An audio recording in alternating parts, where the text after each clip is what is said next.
Botany to BSc third final year. प्रश्न 4, गाल्जी काय की संरचना तथा कार्यों का वर्णन कीजिए। 50 बार बोल रहे हैं, पढ़ने निकले वाले छात्रों को राजनीति से दूर रहना चाहिए। हैं? अबे पढ़ाई लिखाई में ध्यान लगाओ, IAS बनो और देश को संभालो। उत्तर, गाल्जी काय या गाल्जी सम्मिश्रण, गाल्जी बॉडी और गाल्जी कॉम्प्लेक्स। गाल्जी सम्मिश्र लाल रुधिर-कणिकाओं को छोड़कर सभी यूकेरियोटिक कोशिकाओं में यह एक एंडोप्लाज्मिक रेटिकुलम ER से संबद्ध समतल झिल्लियों के गुच्छों के रूप में पाया जाने वाला कोशिकांग है। एक गाल्जी काय जीव को सर्वप्रथम सेंट जॉर्ज ने सन 1867 में देखा। दो कैमली गाल्जी कैमलियो गाल्जी 1890 ने इसे सर्वप्रथम वर्ण उल्लू तथा बिल्ली की तांत्रिक कोशिकाओं में देखा तथा इसका वर्णन इंटरनल रेटिकुलर एपेरेटस के रूप में किया। बाद में गाल्जी के नाम के आधार पर इसे गाल्जी काय या गाल्जी उपकरण, गाल्जी ऑपरेटस तथा गाल्जी सम्मिश्र, गाल्जी कॉम्प्लेक्स के नाम से संबोधित किया जाने लगा। 3 होल्मग्रेन 1990 ने इसे ट्रोपोस्पांजियम नाम दिया। 4 पेरेंसिटो 1910 के अनुसार कुछ जंतु एवं पादप कोशिकाओं में यह अनेक छोटी छोटी असंबद्ध इकाइयों के रूप में बिखरा रहता है, अतः उन्होंने इसे डिक्टोसोम नाम से संबोधित किया। 5 बेकर ने 1951 से 1953 ने लिपिड पदार्थों की उपस्थिति के कारण इसे लाइपोकॉन्ड्रिया नाम दिया। 6 इसे डाल्टन कॉम्प्लेक्स के नाम से भी जाना जाता है। गाल्जी कॉम्प्लेक्स शब्द का उपयोग प्रायः कशेरुकियों में होता है तथा अकशेरुकियों एवं पौधों में इसे डिक्टियोसोम के नाम से पुकारा जाता है।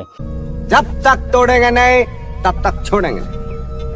अमाप साइज, गाल्जी काय का आकार एवं अमाप अलग अलग होता है। पूर्ण परिपक्व कोशिकाओं में ये सुविकसित होते हैं, जबकि अक्रियाशील कोशिकाओं में ये अल्प विकसित होते हैं। पादप कोशिकाओं में इनकी लंबाई 1 से 3 म्यू तथा ऊंचाई 0.5 म्यू तक होती है। अभिरंजन स्टैनिंग, गाल्जी काय का अभिरंजन सूडान ब्लैक नामक अभिरंजन स्टैन की सहायता से किया जाता है।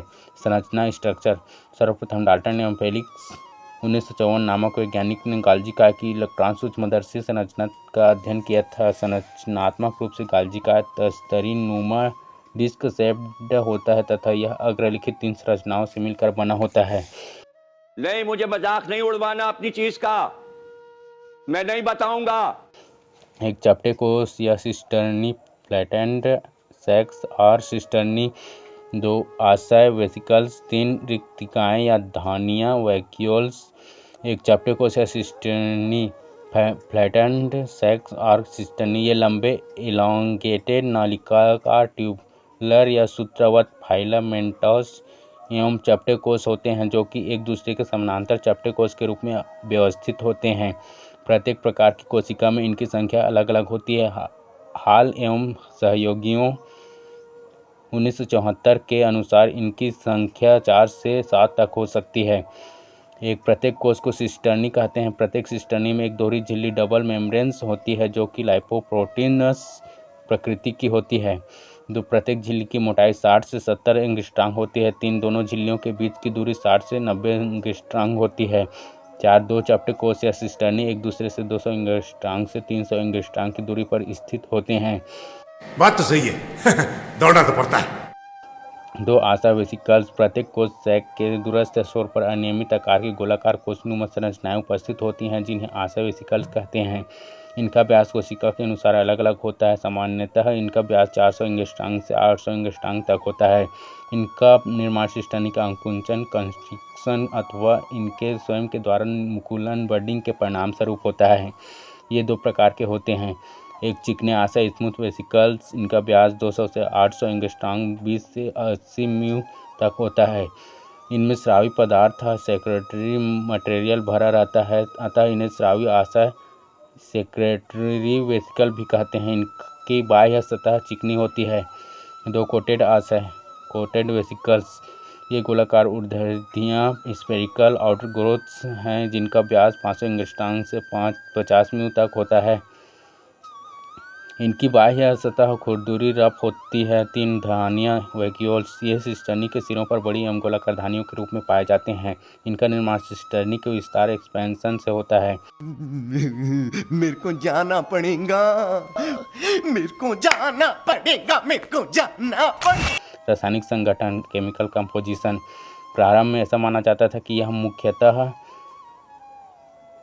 का बना होता है, परंतु आधुनिक खोजों से स्पष्ट होता है कि प्रोटीन एवं फास्फोलिपिड्स की बराबर मात्राओं के मिलने से बना होता है।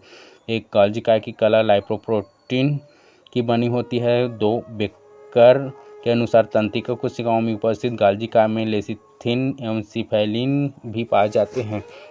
3 कैन ने लीमनिया की गोल्जी काय में कैरोटीनॉइड्स की उपस्थिति बताई। 4 गिराउड, लेबनार्ड, टोनुटी एवं के अनुसार कुछ जीवों में गोल्जी काय में विटामिन सी भी उपस्थित होते हैं।